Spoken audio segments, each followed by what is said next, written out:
And I want to welcome everyone, first of all. This is a very important event for all of us, but especially for the NED, which has been, I think we made our first grant on the Uyghur human rights question almost 15 years ago. And we've been very, very active on this issue. We've had a number of public meetings and private meetings on this issue. Currently, we have grants with the World Uyghur Congress and the Uyghur Human Rights Project. And this has always been a very, very difficult problem with tremendous repression, but it's much worse today than it has ever been. And I want to, in my brief opening remarks, I just want to frame the issue and make 3 points. The first has to do with impunity and the need to end impunity on this issue in particular, but this is not the only issue on which China really gets impunity from the international community. There is a double standard. It's a double standard on Tibet. It's a double standard on the threats that China makes against Taiwan. Its violation of the agreement in 1997 on Hong Kong. Its arrest of lawyers, the death of Liu Xiaobo, and the building of a surveillance state. All this is happening, and really international criticism is very, very limited, almost non-existent.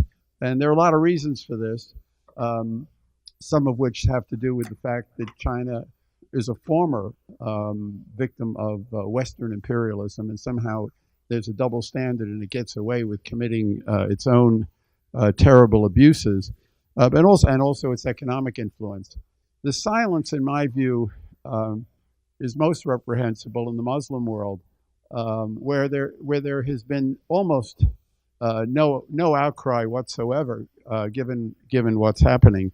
The Organization of Islamic Cooperation, which is the collective voice for the Muslim world, has been totally silent on this issue. Turkey, because perhaps of its problems with the United States today, its economic troubles, is turning east and is actually seeking to join the Shanghai Cooperation Organization, which is run by China. Egypt has deported at least a dozen Uyghurs back to China from Egypt. The only country really that has begun to speak up has been Malaysia. And Anwar Ibrahim has made some strong statements. I might want to note he's coming to Washington in November to give the Lipset lecture, and I hope he'll have more to say about this when he comes to at that time. The second issue, in addition to the impunity question, which we should address, is that the harsh repression of the Uyghurs, in my view, has a very important geopolitical dimension. Some of you may have seen the article in the Wall Street Journal on Monday by Robert Kaplan, which talked about the link between the Uyghur repression issue and China's Belt and Road Initiative, and China's desire to have a land link linking China with Iran and with the broader Middle East, and it has to cover across East Turkestan, Xinjiang.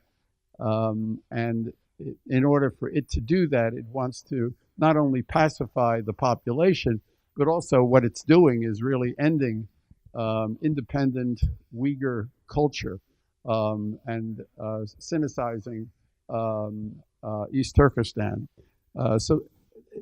And I think people have to recognize this geopolitical dimension. And this leads to the third point I make for people in the United States, which is to recognize that the repression inside China is intimately linked to its international behavior. There has been growing repression inside China, and China has been flexing its muscles and expanding in a number of different areas, which is of great concern not only to its neighbors in East Asia, but also in South Asia with India, and really increasingly around the world. That the Belt and Road Initiative is not simply a development program like our AID, but is really a program to extend China's geopolitical influence around the world. The link between security and human rights is a point that Andrei Sakharov made consistently in the 1970s during the whole period of the Cold War.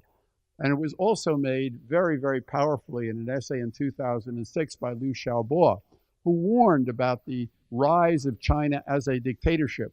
He would have had no problem, and nor would we, with the rise of China as a democracy. But rising as a dictatorship, it poses great threats to democracy around the world. And he referred to, this is Liu Xiaobo now, referring to parallels with Germany's rise in the 1930s, Japan's rise under the Meiji emperors, and the Soviet Union's rise under Stalin.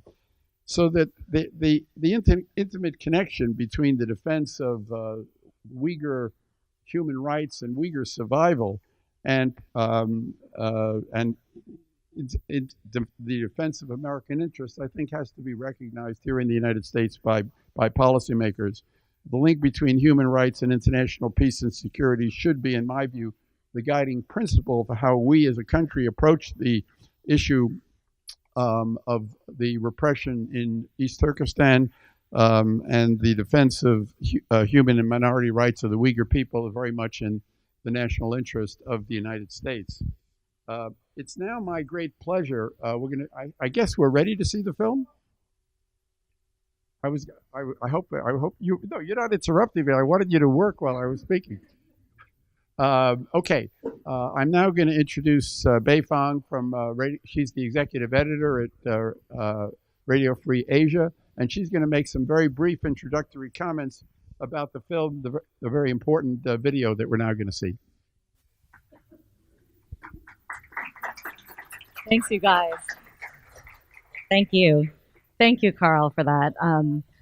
This will be very brief, but Radio Free Asia is really thrilled to debut our project here at NED today. This month actually marks the 20th anniversary of RFA's Uyghur service.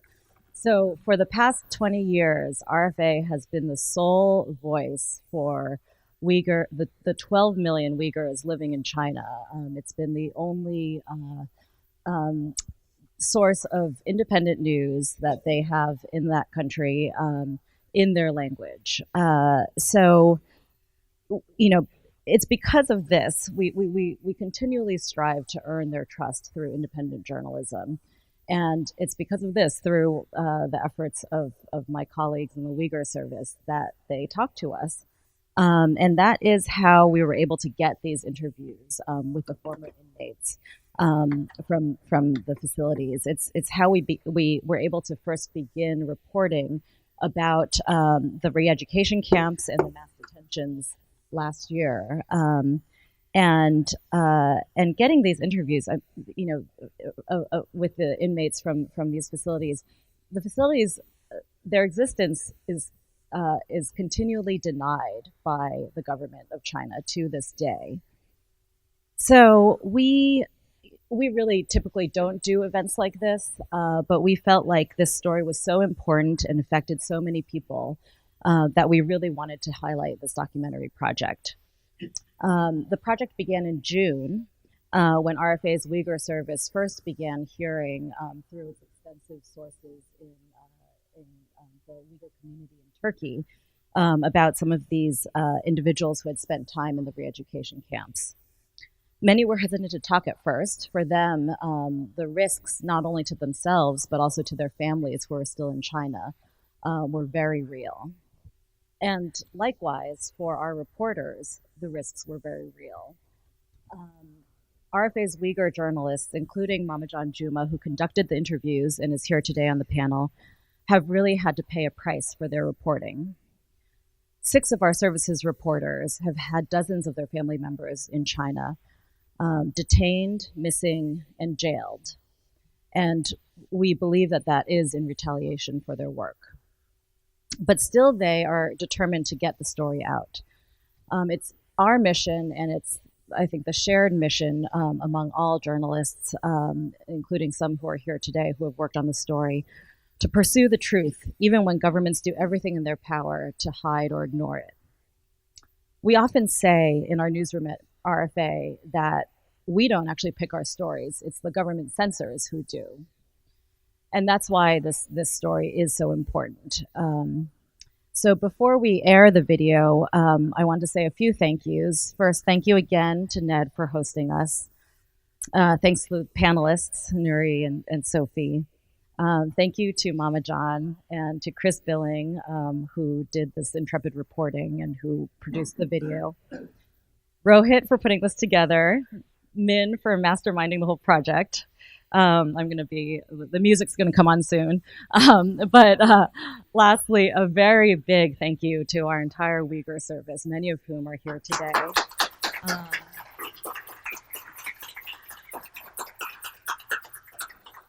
For their courage and their sacrifice. And we appreciate everything you do. And thank you all for being here today. Terbiyeletgaya şu Uyg'ur musulmonniki e'tiqodini, g'ururni, izzatini dafsanda qilib xorlatgaya. Men badim basam shu tushga apadim mana. Men ichiga kirsam ichida ashundaq chitliq sim bor ekan. Men turmini ko'rib baxmadim, lekin ko'nglimda kirgan hamon bu turmikan deb o'yladim.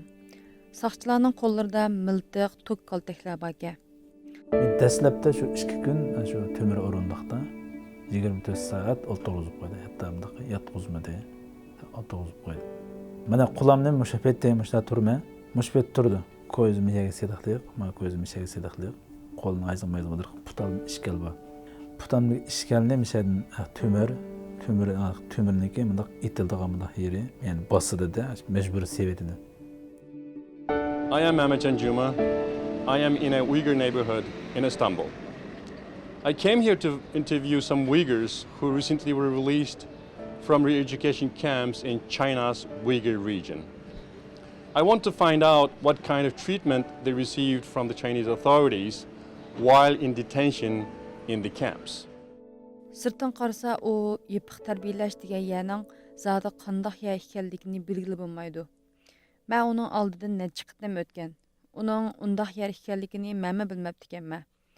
Teshidan qarsa u Uyg'ur mahallariga o'xshash darvozalari, naqshlari, bog'cha va uzumtallari bor chiroyli uy.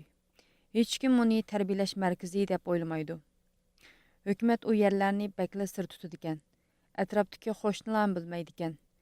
Ashundaq yerning borligini bilgan bilan zodi nega joylashganligini hech kim bilmaydi ekan. Tutish burg'i chiqargandan keyin menda gunohsiz bo'lgandan keyin men eng oxirisi o'zimni ma'lum qilay. Qani qechib nega boraman? Qashqa yerim yo'q endi masalan. Pasportim kimligimga hamma narsaga qul pulni selib suratlarimni chiqib bo'lgandan keyin men amaliyotda menda hech qanday gunoh yo'q endi. Xuddi bir menlar bolalar biz bir yerga berib tamoq yeb keldi deganda ham men turmuna kirsam birisi do'kon qo'shnim, birisi savodishim, birisi burunqi bolliq savodoshlarim, yana birisi bir tunishlarim, yana birisi bir og'aynimning dadasi. Sab atrofimizda tunish bilish. Bir haqiqat shu 10 nechadan orsin bir ikkisini tunimayman-da. 3 kichikgina bir uy. Yana aslında bir tal odatdagi gibi biz bir palas tashlab qo'yganlik. Shuning ichida 15 odam yotamiz endi. 15 odam. 15 odam 10 yazsak patmaymiz onunla. 15 adam şu bir yotqanda yatqaylar putumuzga ko'yib sap qo'ysa yotqandı bana. Bir yotqanda yotqan 2 adam birisi-birimizga keynimizni qilib yotgan gap. Bizni hayvon tashviqotgan bizning kiyim-kechaklarimiz maynatdi, purab. Hatto gondopaylar u haqoratdan ig'ir haqorat bo'lamdi bir inson uchun. Gondopaylar ash daraizani endi aniq ichib yetkili keldi-da. Bu tarafda bir darez var, bu tarafda bir darez var. O'xshamda 2 darezniki nemisida, men darezni ejvatib kelgan chaqda chapindan pis bilan biz ashunday burab ketganda biz o'zimizga bilinmaydi biz davomli qashab turgan bo'lgan kun. Pis bilan burnini itib olib, angizam darezni ochdi-da. Biz o'zimizniki shu vaqtning o'zida naqada sesiq burab ketganligimizni shu chaqda men his qilgan. Shunchalik haqorat bo'lgan ish. Ettigine nan birdi, nan. Küçük şu nandan birini birdim de. O nan bilen bizge seytan dap koyumuz. Şu aynı atap gelip getirdik yerde. Şu seyni yumastılla aşında edemden eskilerini koydaş bezdik ki. Kutla leylap doğan. Onun da hiç kanda bir tem yok. Hatta bağ tuzlumu döküp atmayı edemden koydu yerde. Şu seytan deb, şu seyne taşlagan su bilen nan birdi bir tane. An çüşte gurucu eşeğiydi şipende. Gaye kattık su yok, gaye ısı ötep ketken aşağı. O tamamı su tutuyla hiç kendine kar yok şunu kendi. Ölüşümüzü kalaydı onun için. An keşte iki tane hornan, moma, ondan çay biytaş. Naqshimiz bar az, uni unutib qapdim. Tamoqqa yig'ilgandan keyin partiyani kuylaydigan naqshlarni o'qiymiz. Meyo Gongchandang, Meyo Xinjiang degandek naqshlardan birini o'qib yetib, andin tamoq yeymiz. Harlaş yanımızdan. Kıynaş yanımızdan.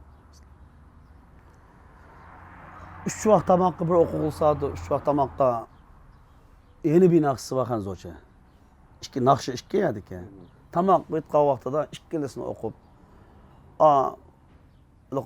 o'qiyolmasa obdaya o'qiyolmasa belek o'qira deb yana qayta o'qib, o'lchamlik o'qimoq tamoq yemaysiz deb. Ularning muomalasi bak qo'pol. Bizga doim biz sizlarga ko'ngil bo'lib, sizlarni yomon yo'lga kirib ketmasin deb maktab ochdik. Bir kasal rayonga kirib qolganlarmi yuqumlandi. Buni bir davolash o'rni deb tushunsanglar bo'ldi. Bu doktorxonamiz sizlarga haqsiz yechib etildi. Har kun atdigan soat 8 dan kech soat 6 gacha o'rganish qilasizlar. Biz qachon qaytishga ruxsat qilganda andan qaytisizlar deydi. Şu ders ötütkenimde.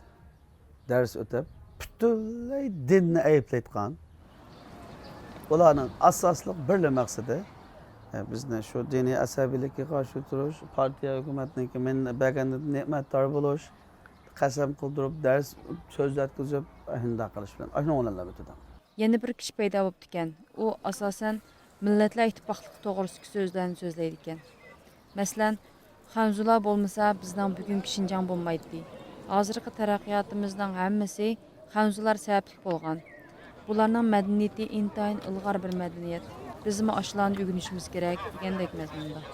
Ovozni anglab o yerda tilovatgan qoilalarni tip ananing qilayotgan zulmning ovozi andoq holat turib anglasangiz o'zimiz garchi zulmning ichida edi. Ama shu holatda anglasimi bir-birimizga qalab shunchalik o'hsinib ketamiz endi. Urtgan ish degani kuniga tayoq yetgan ish bor. Hatto shu xanzolar ishadiki, navbatchi xanzo kadrlar ko'ngil mas'ulab kirib shuni ichiga. Mas'ulab kirib. Shu bir ikki kamerdagi ballarni ochib, aynan chiyqirtayotganga var. Onun içi yepig'liq olgan ekan, ovoz yenib kardolida. Anda chiqarib ketgan. Ko'ngil aytish uchun endi. Ko'nglimga shu yerda tunji qitim o'lib ketsam bo'pti ekan degan xayol keldi. Mushu yerda jinim chiqib ketsam bo'pti ekan deb o'yladim. These and many other Uyghurs like them remain in Turkey, uncertain of their fate. They don't know if they'll ever be able to return to their homeland.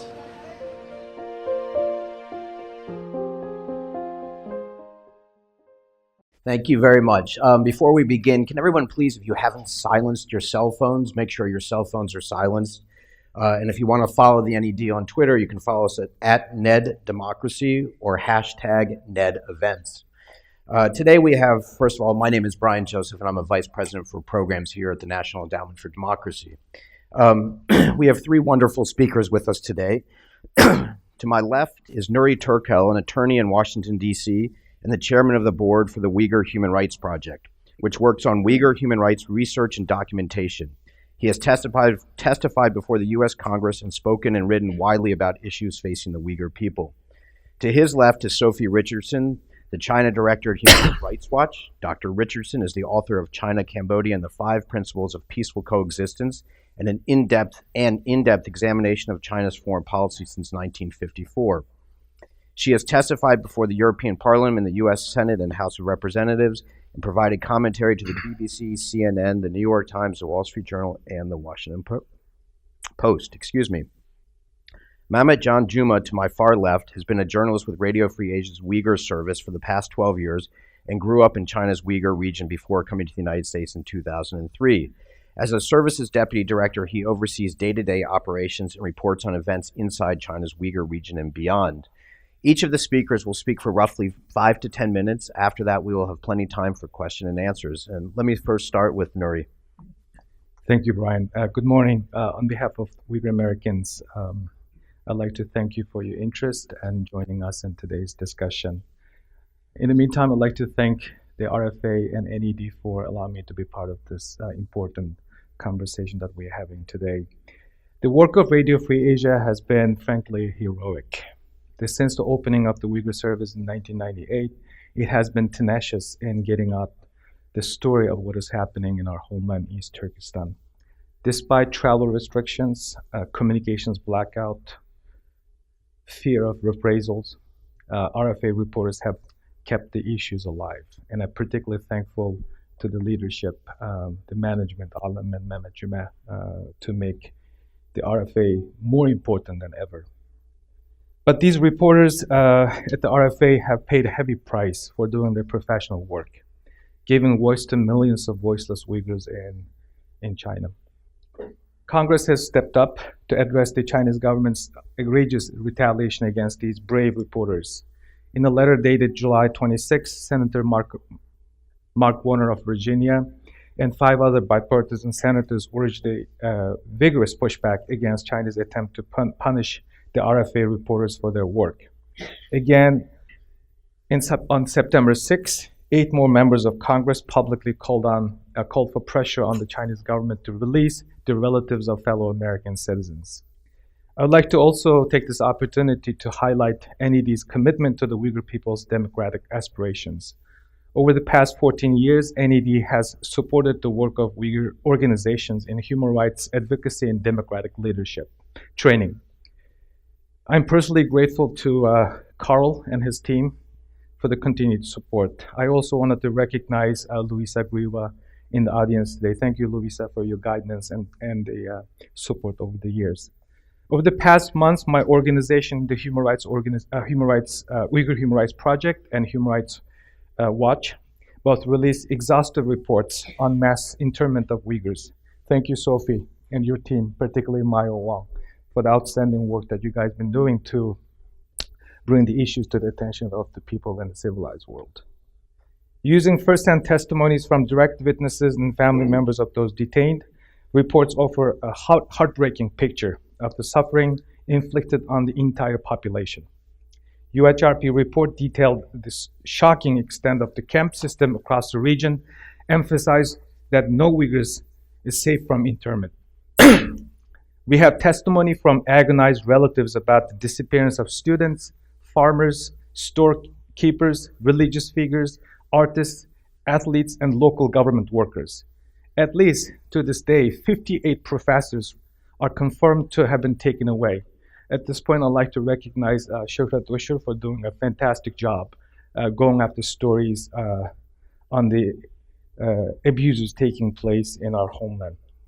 Human Rights Watch has documented that pregnant women, elderly people with serious illness, and people with disabilities are being held in the camps and subject to psychological and mental torture. The report also highlights the separation of children from their detained and disappearing parents. Reading these 2 reports creates a nightmare sense of unreality. Can this be really happening in the 21st century? Tragically, I can testify that this is the reality that all Uyghurs have been living in the past 19 months, at least since April 2017. Excuse me. Uyghurs outside of China have been gripped with shock and terror as these details emerge from the villages, towns, and cities that they once knew in our homeland. We're also living with crippling anxiety, sense of guilt, because we have lost contact with our loved ones, and an acute feeling of helplessness, and our inability to help our family members and friends we left at home. Why this is happening? What is the purpose of this kind of extreme and horrific actions by the Chinese state? Chinese government claims that there's no such a thing as political indoctrination camps. But Chinese representatives at the same time have claimed that it is necessary to carry out, quote, education and cure ideological viruses in order to create harmonious society and protecting Chinese state security. What is behind this idea? First and foremost, it's about Xi Jinping's China dream. That has a strong racial component. This is the idea that the country's greatness lies in the greatness of the Chinese race, not just the country's military and economic strength. The current PRC idea of national greatness therefore requires rewriting of history, such as saying that East Turkestan and Tibet have been part of China since ancient times, but also requires remodeling, reforming our very ethnic identity. UHRP has written a series of reports over the past 14 years detailing forced assimilation policies in every area of life, from language to education, from religion to art, culture and literature to marriage and family life. We feel like we were surrounding an alarm that no one heard. Looking at them now, these reports like a giant neon arrow pointing to the grave dangers of China's race-based nationalism, which has become an ever more important prop for the legitimacy of the Communist Party. In addition, the elimination of Uyghurs' distinct identity is tied to China's current bid to extend its influence beyond borders. Xi Jinping's Belt and Road Initiative is a key pillar of his ambition to establish Beijing as a global power. East Turkestan is strategically placed in the middle of Belt and Road corridors, extending westward through the Uyghurs' homeland into Central Asia and Europe. Now, these repressions would be possible without state-led racial discrimination and criminalization of our faith. The Chinese government had portrayed our ethnic distinctiveness as a threat to ordinary Chinese, and our religion is mental disease. Sinification through mandatory Chinese language and cultural classes and compulsory denunciation of Uyghur culture and belief in Islam in the internment camps are justified as necessary measures in reducing the threat. What can the world do about this and stop this madness? The first step is to ask ourselves a big question. What will history say about us when we knew that this was happening on our watch? Was China able to carry out these plans without any significant response from the rest of the world? It is past time to take a stand. Concerned governments, including Muslim-majority states, should follow the United States' lead in making public statements of condemnation that would give hope to the Uyghurs around the world. Hope is a necessary source of strength in the face of oppression. Senator Marco Rubio, Congressman Chris Smith have taken the lead and urged sanctions against several Chinese officials under the provision of the Global Magnitsky Act. In total, 17 legislators supported the initiative, and they have our deep appreciation. But it was disappointing that senators from California did not sign on, given the large Uyghur American constituents in the state. The delegation from Virginia, which is also have a large number of Uyghur Americans, have stepped up, including Senator Warner, Representative Jerry Connolly, and Don Bayer. Certainly, it's time for action. First, silence is not a neutral act. Public condemnation of crimes of this scale is not a noble act. It is a necessary act. Second, democratic governments must bring themselves to impose sanctions on Chinese officials who are responsible for building a terror state in East Turkestan. Visa bans, freezing assets, and exclusion from international banking are the least should be done so that officials pay costs for their grave crimes against humanity. Third, we must follow up only time that China has been in the hot seat for its crime against the Uyghurs, which was at the UN in August. An American vice chair of this third panel, Gay McDougall, showed real leadership. And it has been shown in the Western media after that powerful statement being made by Ms. McDougall. And China has been grilled this week at the 39th Human Rights Council session in Geneva. Most importantly, China's UPR review is coming up on November 6th. The US delegation must not be on the sideline on November 6th in calling China to account. Fourth, concerned members of Congress should organize a fact-finding delegation to see the total surveillance state that China has created in East Turkestan. If, as the government has said, there's an ethnic harmony there, then the Chinese government should welcome such a visit by the US members of Congress. Members of Congress should repeatedly and publicly raise this issue. The American ambassador to China also should continue to pressing to visit East Turkestan to observe the condition there. Finally, everyone involved in China, from business to academia to tourism, should ask themselves, Is this a time for business as usual? Thank you very much for your attention. Thank you, Mama John? Yes, thank you very much, Brian, for the nice introduction. And before I start, Your mic is not on. Turn your mic on. Is it on now? Hello? Is it on? Okay. Yeah. Before I start, I'd like to thank Ned for organizing this event and supporting Uyghurs' aspirations for democracy. And I also thank Nuri Turkel and Sophia Richardson for their unwavering support and promotion of Uyghur case and Uyghur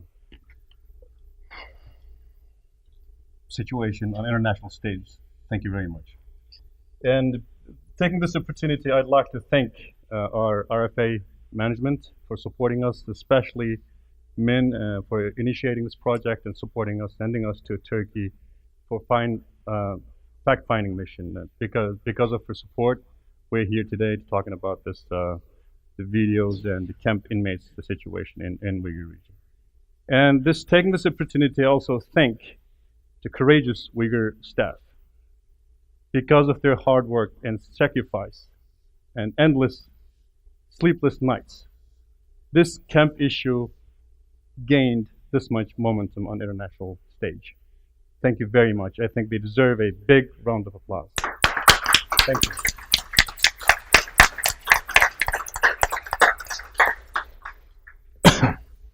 When we start receiving the news about the camps, Alam and I sat down and talked about how we should cover this event because the numbers were staggering. And the enormity of the issue was astonishing and overwhelming. It is, to us, very important because at the same time, it is nearly impossible to uncover the whole truth behind the camp issue. But it is also very imperative for us to go about it because we have to tell the world what's really happening behind these closed doors in China. At the same time, China, like everybody talked about, detained at least 6 of our staff members' relatives. And people talked about China is retaliating, China is intimidating of our staff and trying to stop us from what we're doing. But we have to go, we have to do it because it's not about us. It's about millions of Uyghurs who are suffering at this moment in the camps or outside the camps. So we knew that if we fail this mission, if we fail this moment, we fail the whole Uyghur people's plight. We fail ourselves and we fail our mission. So as being one of the only Uyghur service, Uyghur language media in international world, especially in the Western world,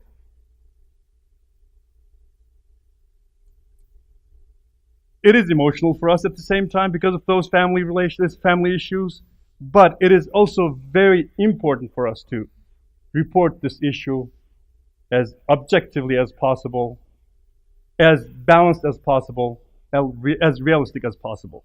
So we tried our best. Here we are today. Still, there's much to be done because people are telling us that you only reported only 15, maybe 5% of the whole reality behind what's happening in China at this moment. But this is the mission that we are on today. So we are still carrying on our mission. And as we talk about the video, because it's all about the video today only, let me talk about how we start the mission. This July, men initiate this program and sent Chris and I to Turkey to a fact-finding mission. At the beginning, we had at least 6 or 7 people who kind of agreed to talk to us. But when we arrived to Turkey, they changed their minds because they have a lot of reasons, and we cannot blame them. But only 3 of the Uyghurs who finally came up and wanted to talk to us.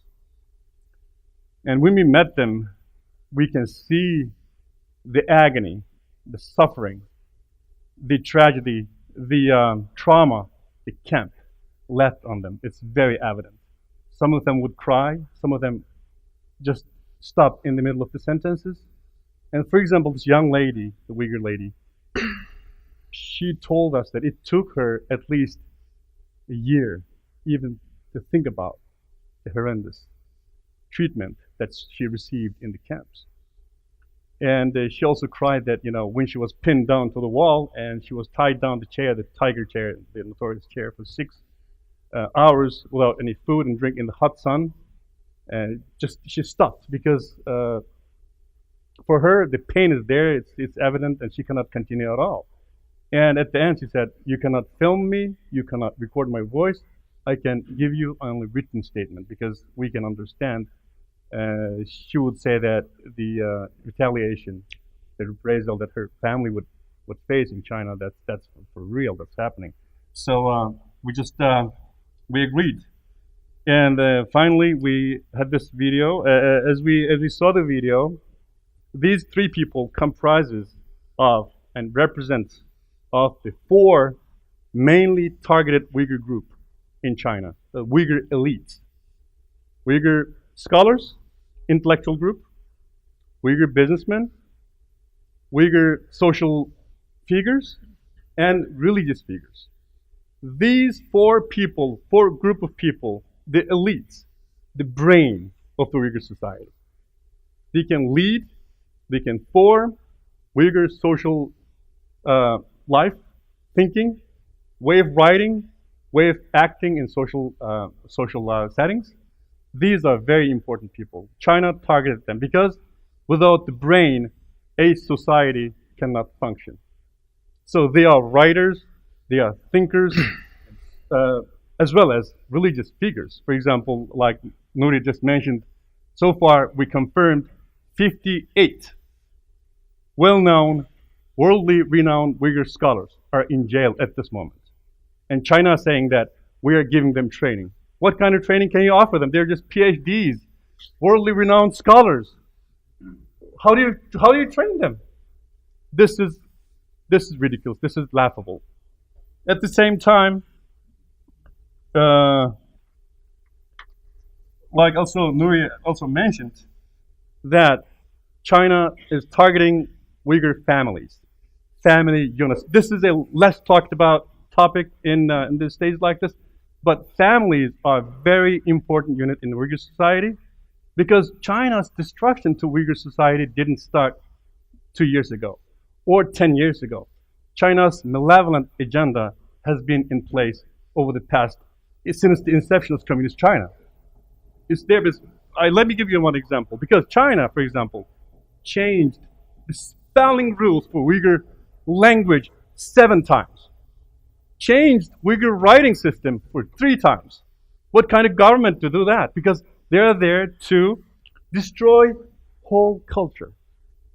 If they had the opportunity to this destruction right now, what's happening right now, they have done it 50 years ago. They waited, but they've been doing it subtly because let's talk about education. The destruction of families starts from the kids. They separated the kids from their families. For example, right now, every Uyghur kid as young as 3, they should be sent a state-controlled education facility. And when they went home, they are forced to spy on their parents. They cannot teach whatever they want to teach to their kids. So the family tradition, the values stops right there. If you destruct families, what's going to happen? Because it's a much talked about topic in America, the family, how important it is. It is the last bulwark against Chinese intrusion, destruction to Uyghur society. Right now, that is already being taken away because this is not being talked about a lot. We're talking about this concentration camps. This is a very evident issue, but other issue is being carried out very sophisticated way, very subtle way. So this is a thing that world should pay attention. The families are being destructed. Uyghur brains, like the elites, are taken away, and Uyghur youth born after 80s. This is only the things that we are reported. I'm not making it up. It sounds like a conspiracy, but this is happening at this moment. This big conspiracy, China's malevolent agenda is on the way. So 1 million people, half of them young people, more than half is young people because born after 80s. This is what we reported. And most of them also religious scholars, and some of them, they call it former prisoners, including my brothers, for example. They didn't have any crimes. And they say, terrorists, we're training religious extremists. Yesterday we talked about with Alim, if you have 1 million terrorists in one country, what's going to happen? There's only 30,000 terrorists in Syria, in Iraq. What happened to those countries? This is very, very, very, laughable. Laughable. So, as being a journalist, I can only talk about what we have covered, what we have reported. So, China is already laid the path to destruct and destroy and subjugate, totally melt the Uyghurs into this so-called big Zhonghua family. So this is the moment we should act. That's what I can say this much. Thank you. Thank you very much. Thank you.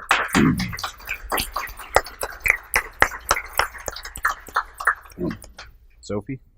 Yeah, I'll both try to be brief and not make this sound like an Oscars ceremony, but huge thanks to the NED for its years of work on Xinjiang and the Uyghur issue. And we are in awe of what RFA's Uyghur Service has done. Happy 20th anniversary. Not only have you done extraordinary reporting, many of you are paying a cost we can't even imagine. And, I hope there is a tiny bit of comfort in the fact that you're now seeing the world respond, which wouldn't have happened, I think, had people not been willing to take those tough decisions. I do also want to applaud some of the extraordinary coverage from members of the international media. Emily Rauhala and Megha Rajagopalan are here today. They have led the pack with extraordinary reporting on Xinjiang as well. I think it is a gesture of potentially transformative consequence that academics around the world who work on Xinjiang have now agreed, at least 100 of them, to state in all of their public talks their concerns about what's happening in Xinjiang. I think if the global China academic community had been speaking up about some of these kinds of issues for years, we might be in a little bit of a different place on some of those as well. We're also incredibly grateful to people in the diaspora who have confidence in us to share their stories with us here and other places around the world. That takes guts and it takes trust, and we hope to keep earning that from you. I want to talk very briefly, I completely agree with everything that Nuri and Mehmetjan have just said, to talk a little bit about pathways to accountability so that, God willing, 10 years from now, we're not in either the same place or in a worse place. I think it's interesting to have this conversation in the same week when the fact-finding mission on what happened to the Rohingya last year has reported. I would commend everybody to read what its chairman Marzuki Darusman had to say at the UN earlier this week, because there are some parallels there. The difference, of course, is that China is an incredibly powerful actor. And it takes a lot to shock my colleagues at Human Rights Watch, but many of them, when they sat down and started reading the early drafts of our report and were contributing points about what we as an organization could argue for, were astonished at the scope and the scale of the abuses and the narrowness of the paths in international institutions available to people, which is largely a function of China's incredible power, particularly within the UN. Maybe a better way or a more evocative way of making that point is that we have for over a year now begged, and I don't beg anybody to do anything, but we have begged governments to come together to issue a joint statement in one critical slice of the Human Rights Council's agenda. And once again, that went unheeded. Now, granted, there have been references by a number of governments under other agenda items, but those are done by individual governments, not the international community speaking with one voice to say this must stop now to Beijing.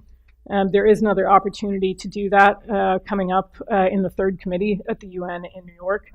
But if we can't even get a joint statement at the Human Rights Council, it's that much harder to get a special rapporteur, to get a commission of inquiry, to get a debate at the Security Council, all of the kinds of things that my colleagues would recommend in the face of a crisis of this scope and scale.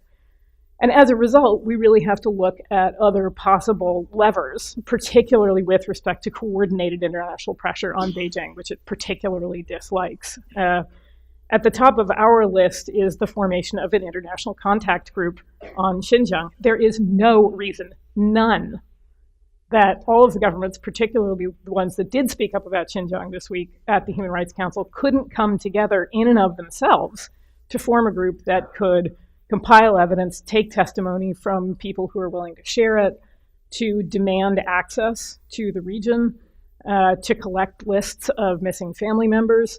You know, we've seen these kinds of mechanisms come together to create the necessary pressure on a government to end certain kinds of abuses. And normally those take place within the UN, but the world that we live in now makes that a much more difficult proposition.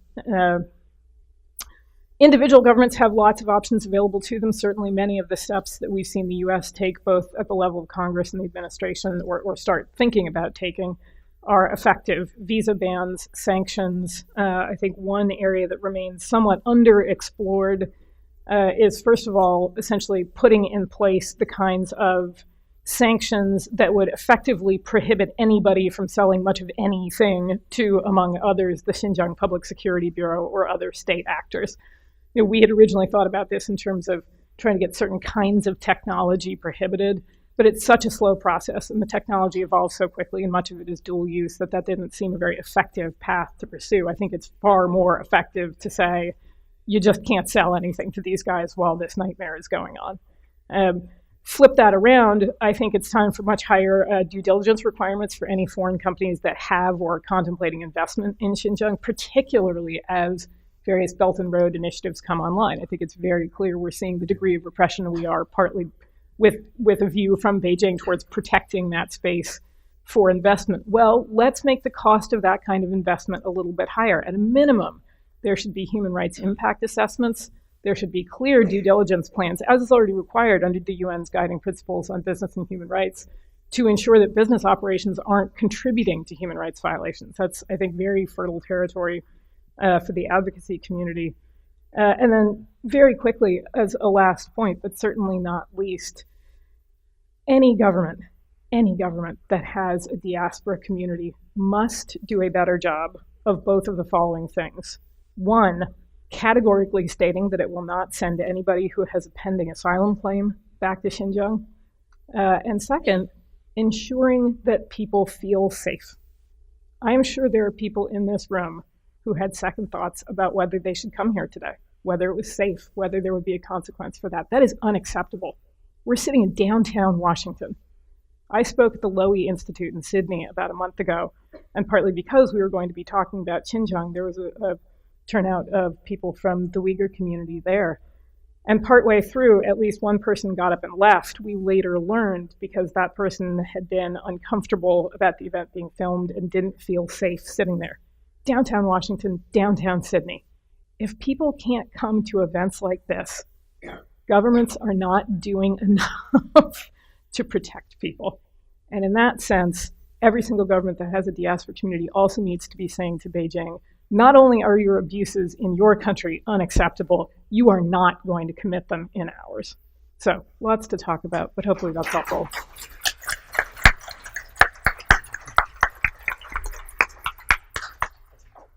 Thank you, Sophie. Obviously, there's a lot to discuss. If you have a question, please raise your hand and we'll bring you a mic. Please identify yourself as well. Let's go in the second, right here.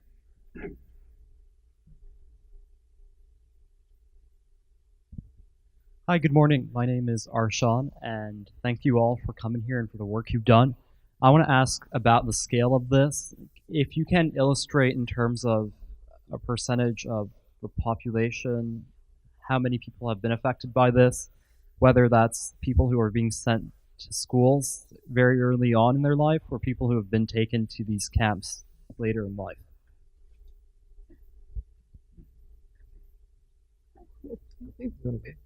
This may be an analytically unsatisfying answer for you, but there are different estimates about how many people are actually currently being held, whether there are quotas. We looked at this from the perspective of surveillance technology and how many people were being identified to be detained. I think maybe a better way to answer the question is to say that in our work, it became very clear very quickly that the conditions, that repression in Xinjiang is so pervasive that conditions outside these camps aren't a whole lot better than they are inside.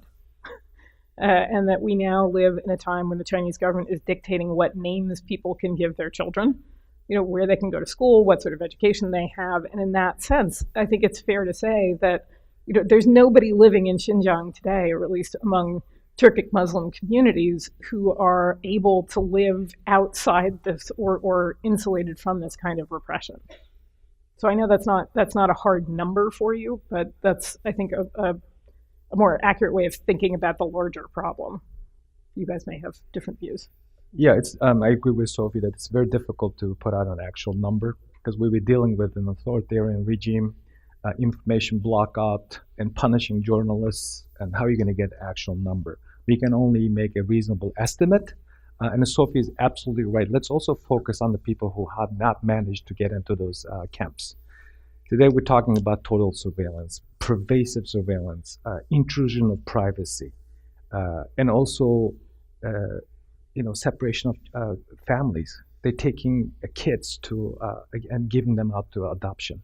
And also one thing that has not been really covered lately is forcing Uyghur women to marry off to Han Chinese people. So it's taking place in many, many different ways. If I were someone living in East Turkestan today, I'll be living in fear of apprehension every day, even if I did not get to make it to the camp. So actually, to me, that is more fearful, more psychologically damaging than being in those camps. So, and one other thing that I really like to highlight in here is that there's a reason for academics and Western media likening what is happening in our homeland to all the ugly chapters in history books. Jim Crow laws, Japanese internment, Nazi Germany, South African apartheid, everything. There's a reason for it. Yes, I can add something to it. Because we cannot, like Nuri and Sophie said, we cannot estimate how many people are in the jail totally, but some scholars are estimating it could be about 1 million to 1.5 million. And as well as other 2 to 3 million people outside the camps and being trained, China said. Open camps it's called, but you can go home after the education ended at the end of the day and goes there in the morning. And as a whole, China says there's 12 million Uyghurs in Uyghur society. With inside or out, all 12 million people, we can say confidently that they're being affected at this moment. Emotionally or physically, they're being affected. Another thing that Nuri also mentioned, the schools. Right now, some families, let me just give you one example. And this is the well-known example. The religious figure recently died, somebody would say he's been killed because even if he's died outside the camps or inside the camps with his own disease, it could have been, is inflicted because of the conditions in the jail. Salih Hajim, for example, he died, and his wife died before, and he got 2 daughters. All of them are PhDs. They are in the camps at this moment, and one of their husbands are very well-known, beloved Uyghur poet. He's been taken away to the camps. They got 8 grandchildren. Where they are, we don't know. And recently, we published this news, School of Angels. They're sending these kind of kids, those kind of schools, with barbed wires, police, with armed police inside the gates. They cannot escape from the Angels School. Look at this name, School of Angels. These are the names they're giving to the schools, School of Angels. So they're there. Families are destructed beyond our imagination. And let me take example of our colleagues and their brothers' wives. They're all in jails. Where they are, the kids, we don't know. And I lost contact with my mother. It's been 6 months. 2 of my brothers had been in jail for 2 years, and we don't know where they are. What happened to their kids? So it's affecting everybody. inside or outside, even in the United States, even in Canada, everywhere. So 12 million people are totally being detained. It's horrendous, atrocious, I could say, policy. Over here. Wait for the mic, sir. Hello. Good morning. My name is Hidetoshi Hashimoto, originally from Japan. Now, China is a one-party dictatorship. According to State Department Human Rights Annual Report, in China, people do not have a right to change the government. Now, University Maryland College Park campus, you see floods of Chinese students everywhere. For example, finance program, master program, I heard that 90% class is Chinese. Now, those Chinese young people return to China. I'm hoping they demand accountability, transparency, rule of law, not arbitrary rule. Therefore, these Chinese students, they enjoy freedom here, contribute to democratization in China. That's my personal hope. Could you comment on this?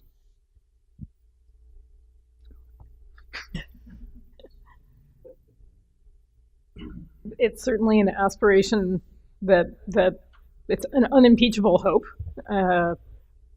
Whether that comes to pass, we don't know. I mean, my organization makes an effort to talk to people who are here from the from the mainland for whatever purpose or whatever length of time. And there's sort of an interesting trajectory. It's not a big enough sample size, or it's not a controlled experiment, I think, to reach conclusions. I used to I give talks on campuses all the time, and about 10 years ago, invariably I would give a talk on campus, and there would be some students from the mainland sitting right in the front row. One would write down everything I said, and the other one would photograph me, and then at the end, immediately somebody would get up and say that I had offended 1.4 billion Chinese people, and that my facts were biased, and the usual line. And that doesn't happen so much anymore. And I don't quite know what to conclude from that. I don't necessarily think that means everybody's convinced. It's hard to tell what the trajectory is. There's lots of academic work being done on whether these communities remain quite isolated and fairly insular and don't interact much and experience or take advantage of the freedoms that are on offer to them. I think there's a lot of evidence to suggest that the opposite is true too. But then there's the next question about whether people actually go back to China and try to engage in public life in a way that would aspire to bring those values to bear. And I think it's like the French Revolution, it's too soon to tell.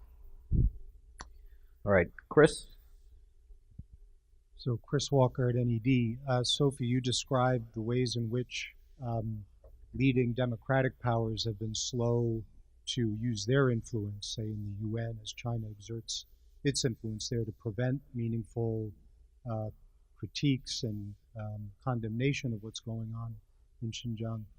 And I think you suggested this, but I just wonder if you could expand a little bit on what the absence of meaningful condemnation, systematic critique means for how the authorities in Beijing think about this. Do they see it as acquiescence, as permission to continue? And if that's the case, do we actually become complicit in what's happening there? I think a lack of criticism emboldens them. And I think a relative lack of discussion about painfully clearly expanding and worsening abuses in Xinjiang over the last 10 to 15 years is partly why we're seeing what we're seeing now. Nobody said no. Nobody said you can't do that. Nobody said that's unacceptable. Nobody said it's 2018. We don't lock people up, en masse based on their race or religion or ethnicity. And it's problematic enough that there's been relatively little objection, coming from more democratic countries. I think it's particularly problematic that Muslim majority countries have not fought back against that.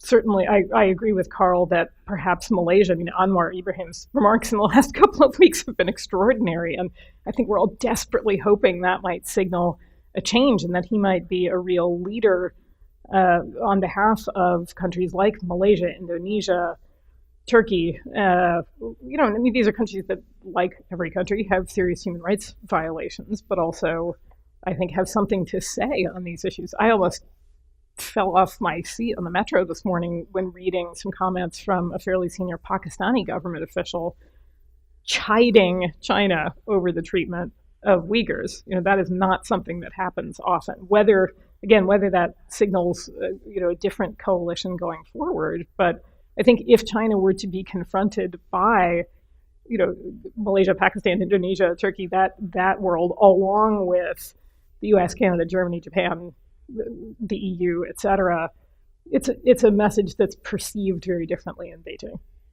And I think shows some sense of solidarity. One other clear dimension is that there's, I think, real cognitive dissonance. I'm amazed that people who have, obviously in HRW's view, been rightly incredibly critical of the Trump administration for separating children from their families either just don't know or don't believe that China is doing that too, right?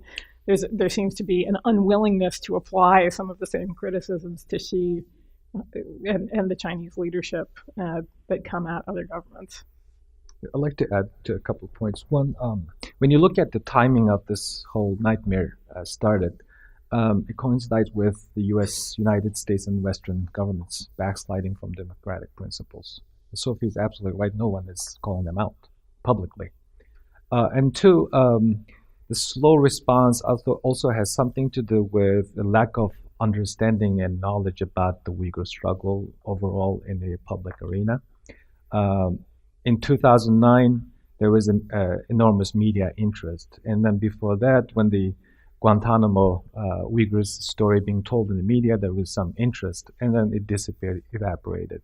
And now it came back again. So it's back and forth interest. There's no coherent policy being formulated, implemented by liberal governments. And then the second thing is, I think it's very important to note that some Western governments, including our own, somewhat believes or somewhat give an impression to the Chinese that the West is fighting a similar type of war as the Chinese when it comes to extremism or national security. That may have been given pause to some government officials to take an action. Even the new EU ambassador to China asking for evidence. What evidence do you really want at this point? That is a ludicrous statement made by a representative EU to the People's Republic of China. That's the reality that we are dealing with today. Can I ask you guys a question from the Chinese dissident community or other interlocutors from the Chinese the sort of the Han Chinese population? What has been the response to these reports? How have they received them? Are there allies out there? I'd like to point out.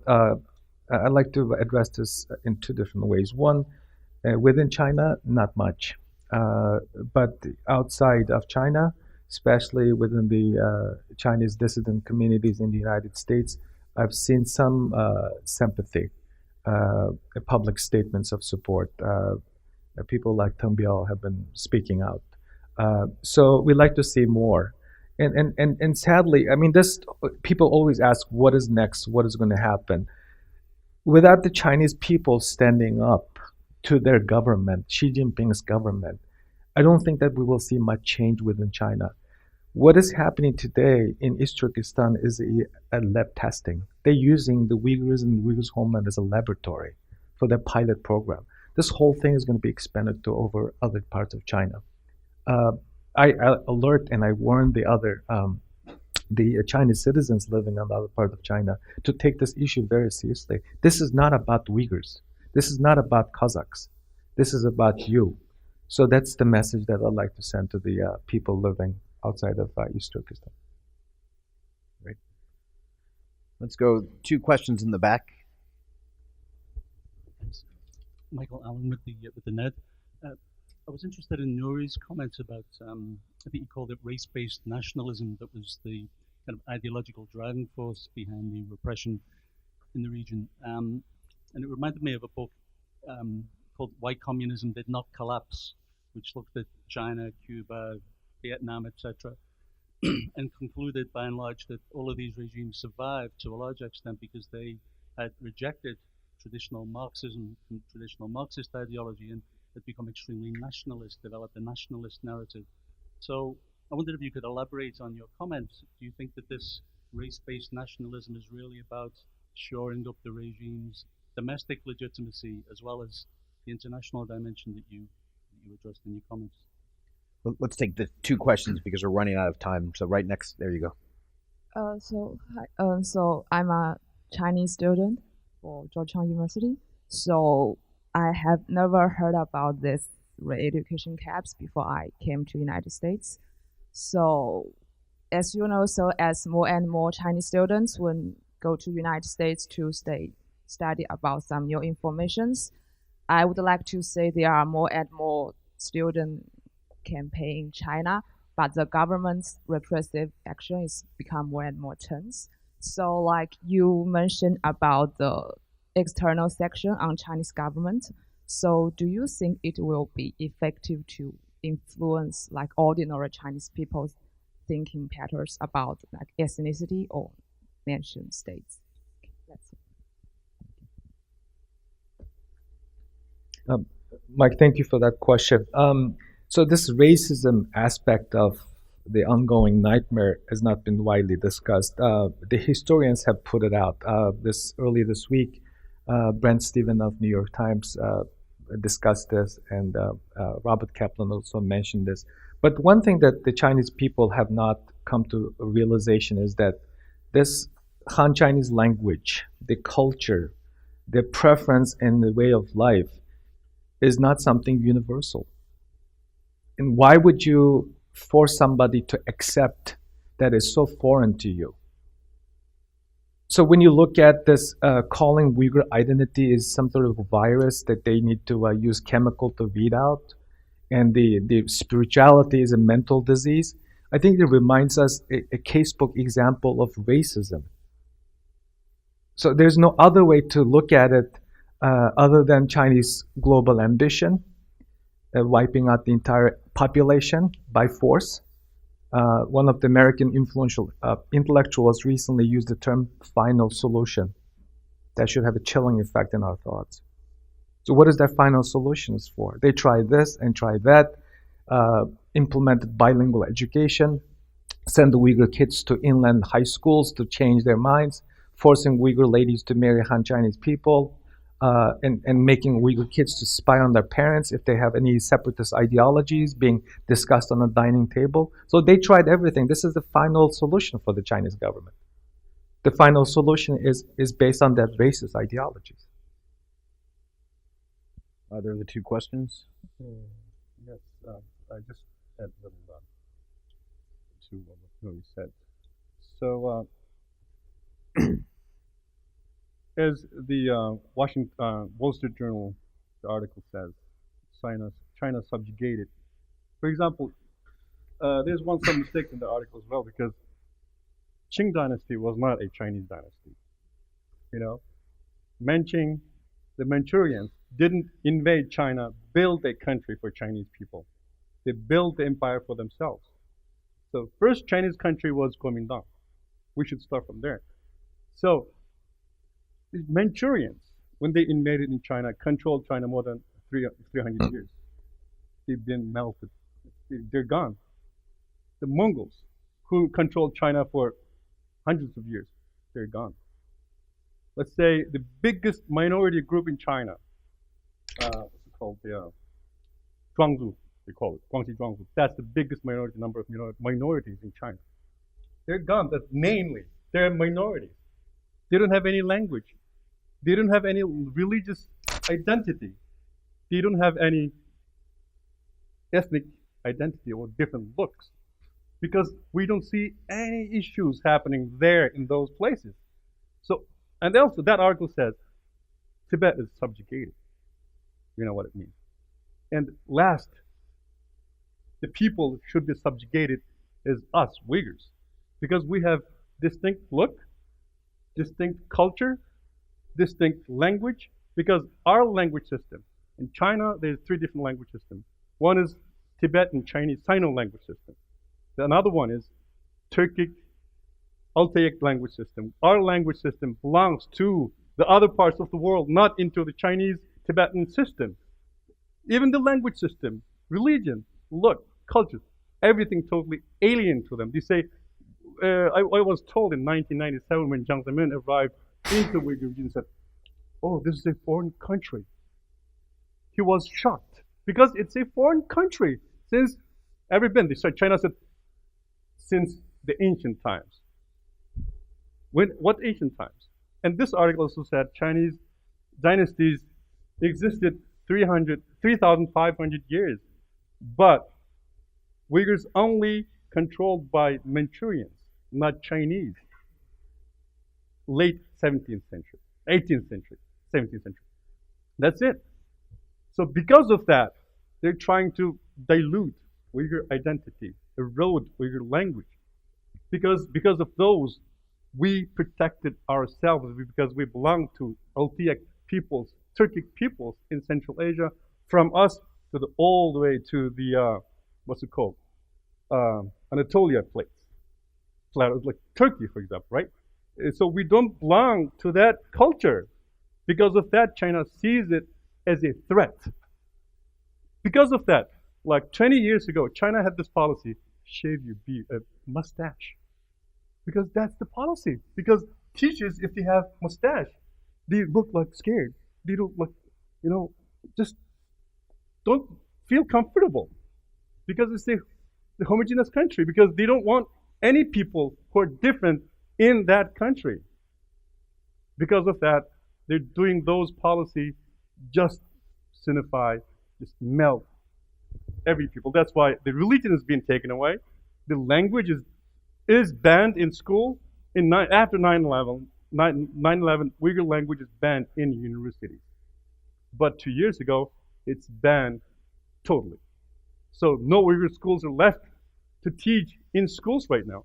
Uyghur textbooks are confiscated. This is what we reported, actually. This is also Chinese media reported. If you speak Uyghur language at this moment, it's a crime.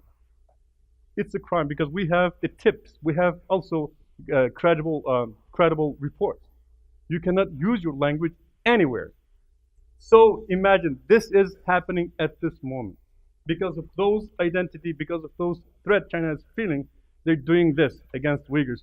Because we happen to be the luckiest people who can protect themselves from different policies and as a whole. And right now, they're taking away the language. Family units is being destroyed. Kids are being brainwashed as young as 3 in the government schools, totally government-controlled schools. So parents has nothing to say. What they're being taught, what they're being fed. Even at home, they cannot teach them their family values. So if the family unit is destructed, whole society will collapse. So China is creating artificial state, what do you call it? Like, I forgot this, all of a sudden I'm eating my tongue. State welfare system. So Uyghurs are artificially forced to be poor. So we pay you, you don't have to work. Right now, they're losing their benefits, crops, everything. Right? If you're poor, and this whole population would be forced into ghettos. The people who live in poverty has nothing to say, nothing to do in the society. Period. That's what they do. So family is taken away, language, religion, kids, and your wealth is being taken away. Your dignity is being taken away. So the whole society on the verge of collapse. This is perilous moment that we're living at this moment. Thank you. Unfortunately, we're out of time. I wanted to thank the 3 panelists and to echo what everyone has said about RFA and the journalists who have taken great personal risk to bring these stories. It's clearly beginning to get attention, and I think the work of UHRP, Human Rights Watch, RFA, the NED, all of these organizations are really critical to continuing to raise this story. Thank you all for coming this morning. Thank you.